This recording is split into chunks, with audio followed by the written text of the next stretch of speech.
Hi, kumusta mga ka-BMH? Ito na naman ang inyong ka-BMH, isang blind massage therapy o massage hilot. Ka-BMH, napansin mo bang sumasakit ang talampakan mo? Lalo na kapag tumapak ka sa lupa o pagkatapos ng mahaba-habang lakaran? Marami sa ating mga Pinoy ang naka-experience nito. But minsan hindi natin alam kung ano ang sanhi at tamang lunas.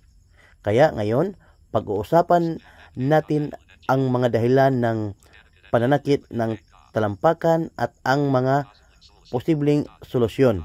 Dito tayo sa part 1. Mga posibleng dahilan kung bakit sumasakit ang talampakan. Number 1, plantar fasciitis. Isa ito sa pinakakaraniwang dahilan ng foot pain. May nag-i-inflame na litid sa ilalim ng paa na tinatawag na plantar fascia. Karaniwang na-experience ito pagkagising sa umaga o kapag nabigla ang pagtapak sa lupa ba o sa simento. 2, heel spurs, o paano ba itong ang tamang pagbanggit o pronounce? No, wala tayong panahon sa pag-research kung paano basta ang spelling nito ay flash off. Okay. It's double eagle heel, no, heel. So ito namang itong SPUR is, so kayo nang bahala na basta kay spurs. Okay. Tumutubo ang maliit na buto, parang tinik sa sakong. Mahapdi ito lalo na kapag tumatapak. 3, flat foot o kulang sa arko ng paa. Kapag flat o halos walang arko ang paa, lumalakas ang pressure sa talampakan, lalo na kapag naglalakad o nakatayo ng matagal. 4, paltos o pultos. Paano ba ito i-pronounce, no? Ang spelling nito mga kabimits ay PALTOS. So, pasensya na kayo mga kabimits, ha? Kayo na lang ang mag-ano nito kung paano ito i-pronounce, kasi wala tayong panahon sa pag-research. Kasi itong pag-vlog natin ay daklit lang ito. Okay? Or paltos o pultos, kalyo o sugat. Nagkakaroon ng paltos o pultos o makapal na balat dahil sa alikabok, pawis o sapatos na masikip. Minsan maliit lang but masakit kung itapak. 5, arthritis o pamamaga ng kasukasuan sa mga medyo maedad o may family history ng rheuma. Pwedeng mamaga o sumakit ang joint ng paa. 6, diabetic neuropathy. Kung may diabetes, pwedeng maka-feel ng pamamanhid o pananakit dahil na apektuhan ng sobrang sukar ang nerve, kumbaga high blood sugar, no? Kung sobrang taas ng sugar, apektahan na ang nerve ng paa. So yan lang muna mga kabits ang part 1. So dito tayo sa part 2, mga solusyon at home remedies. Number 1, magpahinga.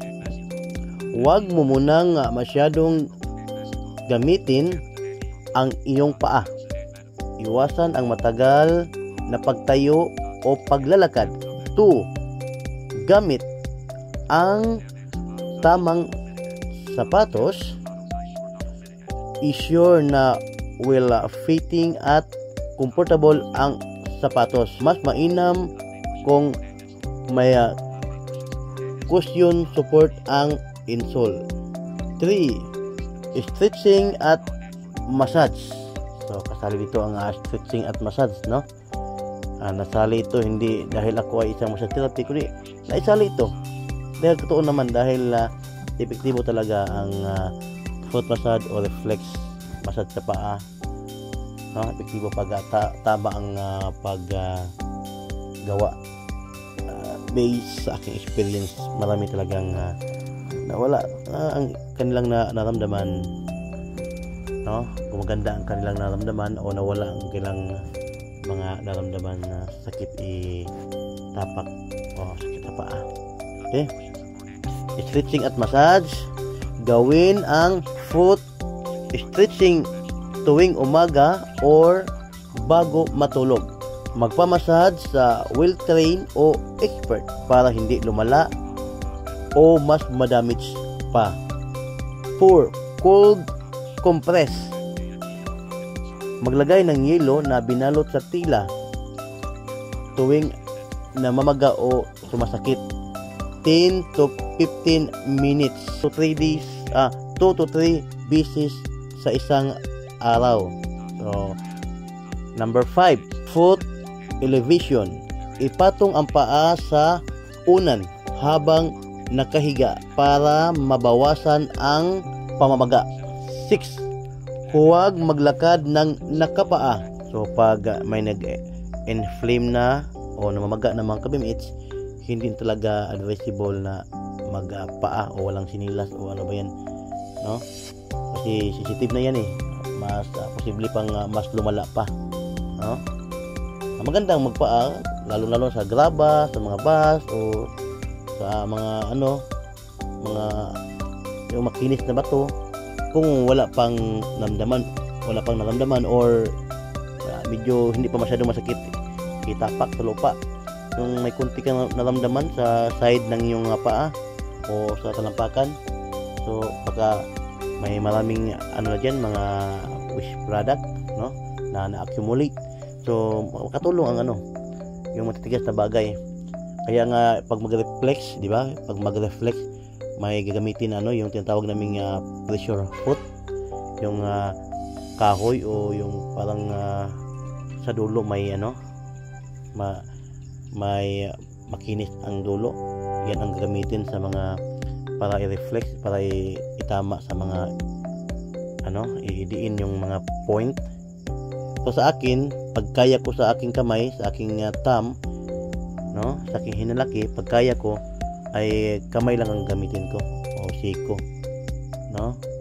Pagkaya ko yung talampakan, kung wala masyadong kubal o yung hindi masyadong matigas ba.